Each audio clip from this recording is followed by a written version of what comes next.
Par milliers, des randonneurs arpentent le pavé de la rue de la Citadelle. Nous sommes à Saint-Jean-Pied-de-Port, ancienne capitale de la Basse-Navarre.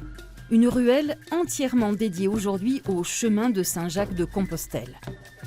Auberges, gîtes, boutiques, tous les commerces se sont adaptés au passage de plus de 50 000 pèlerins par an. Des marcheurs venus de tous les coins du monde, États-Unis, Corée, mais surtout d'Europe, dans le but de rejoindre Compostelle en Espagne. Ce chemin reste spirituel pour une poignée seulement qui assiste encore à la bénédiction du pèlerin le soir en l'église de l'Assomption. Arrivés souvent tard le soir, les pèlerins recherchent un lit et un couvert. Dans ce gîte, Bailari, le pèlerin en basque, on joue à fond la carte de la rencontre. Donc je suis française. But I speak English too. Yeah, good. I'm a Dutch and I speak English. Some French, some Spanish. And Chinese? Yes. Ich bin Deutsch. I speak English and a little un peu français. Espagnol?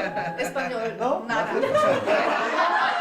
Pour eux, souvent, c'est une première famille qu'ils ont rencontrée ici, parce qu'il y a pas mal de gens qui démarrent maintenant à Saint-Jean-de-Pied-de-Port. Ce qu'on cherche, c'est une maison où l'esprit du chemin puisse habiter. Et pour nous, ça, c'est le partage, l'échange, la communion. La plupart des gîtes proposent surtout le couchage et le petit déjeuner, comme ici à Ultreya. Quelques pèlerins tentent l'aventure à vélo. Ces trois amis viennent de la région parisienne. Ils sont accueillis par Bernard, qui a réhabilité cette vieille maison. Le chemin de Saint-Jacques fait partie de son histoire et il partage aussi sa passion. C'est complet, je ne sais pas si c'est un monsieur ou une dame. J'ai été bercé par Saint-Jacques. Mes parents nous y ont amenés depuis le plus jeune âge, puisque j'ai fait mes premiers pas, les vrais premiers pas en 1954 à Estelia. Et on est avec ma compagne qui gère ce gîte avec moi en permanence, sac à dos dans les Pyrénées, toutes les saisons confondues. On adore ça. Et le fait de pouvoir aider ces gens, les gens qui arrivent du monde entier, à aimer notre pays, à aimer le chemin. C'est vrai que, quitte à recevoir les gens, autant le faire bien et le faire avec toute notre conviction. De toute façon, regardez, vous avez 17 km de route d'ici jusqu'ici. Vous allez avoir un petit passage ici, vous allez pousser un peu le vélo. Parce que 2 km et demi? Même pas. Non, 500 mètres. Vous avez un petit collet, vraiment de chemin de montagne avec des cailloux, etc. Là, vous allez pousser le VTT. Souvent, il s'agit de groupes de retraités, des gens seuls, beaucoup, et des jeunes qui se lient d'amitié dès le départ pour un défi plutôt sportif. C'est un peu comme si toutes les cultures se mélangeaient. Ça n'a rien à voir avec la religion ou la culture, c'est surtout pour se connaître, mais de façon très spéciale. Une fois arrivés en gare de Saint-Jean-Pied-de-Port, les pèlerins se dirigent tous au numéro 39 de la fameuse rue de la Citadelle. L'association des Amis du Chemin les accueille, les rassure, les informe et délivre le précieux passeport du pèlerin.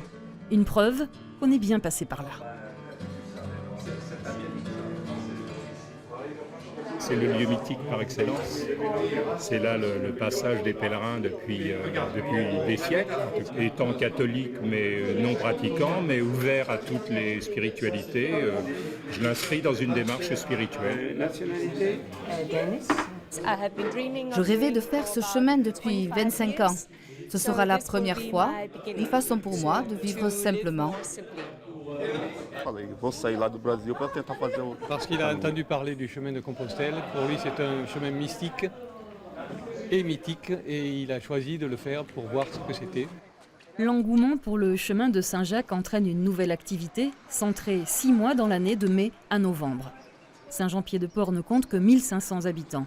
Ancienne souveraineté du royaume de Navarre, la ville développe peu son atout historique. Longtemps liée à l'agriculture puis au tourisme, la cité s'appuie aujourd'hui sur la Compostelmania. Le pèlerinage, ça génère une économie quand même importante. L'année dernière, on a 54 000 pèlerins qui sont passés ici, physiquement, à l'accueil. Chaque année, on a à peu près entre 8 et 9% d'augmentation. Cette fréquentation en augmentation à Saint-Jean-Pied-de-Port suit celle plus large de Compostelle. Les commerces surfent sur cette vague. Exemple avec cette boutique où l'on peut trouver un canif, un guide topographique ou des bâtons télescopiques qui ne prennent pas beaucoup de place dans son sac à dos. Pierre Bouresmo, le patron, passionné par la longue randonnée, se souvient du déclic. Dès mon premier chemin, c'était en l'an 2000, Dès le 4e jour, je me trouvais avec un Brésilien. Et à Estella, au sud de Pampelune, après 4 jours, le gars avait cassé son sac à dos. Alors tous les deux, je l'avais accompagné pour acheter un sac à dos. Et puis il n'avait pas trouvé ce qu'il voulait, il avait acheté un vulgaire sac à dos dans un magasin de sport. Donc l'idée d'ouvrir une boutique, elle est venue de là. Faire une boutique spécialisée avec vraiment les articles pointus dont ont besoin les pèlerins. Ouvert 7 jours sur 7, de 6 à 22 heures, ces magasins adoptent le rythme du pèlerinage. Certains créent leurs propres articles, notamment les artisans d'art. Un autre exemple avec ce graphiste Jacques, le bien nommé, qui lance sa petite carte à composter sur place. Il y a presque plus de cartes qui sont achetées pour les pèlerins et non pas par les pèlerins. C'est-à-dire que souvent par les amis ou la famille, c'est un petit signe pour dire coucou, nous aussi on y est, ou bien chapeau tu l'as fait, ou bien chapeau tu vas le faire. Les voyageurs ont aussi besoin de repartir avec quelques provisions. Les restaurants préparent des menus spéciaux pèlerins, mais manquait une épicerie jacquère. C'est chose faite. Ici, on peut trouver à toute heure une barre de céréales ou des fruits frais. Un marché juteux mais fragile. Vivre en travaillant 6 mois dans l'année et rencontrer des gens toute l'année, c'est quand même une chance absolue. Mais bon, disons qu'à l'inverse, on se retrouve avec la plupart des restaurants qui sont fermés l'hiver, les hôtels sont fermés l'hiver, les gîtes sont fermés l'hiver, avec finalement une mono-activité à Saint-Jean-Pied-de-Port. Et il faut espérer que le chemin va vivre encore quelques années, sinon on va se retrouver dans une situation assez difficile. Pour l'instant, nos 5 piliers de la rue de la Citadelle vivent de ce passage. Ce sont des saisonniers de Saint-Jacques, comme d'autres le sont dans les stations balnéaires ou pyrénéennes. Le reste de l'année, ces travailleurs profitent aussi de ce chemin qu'ils affectionnent.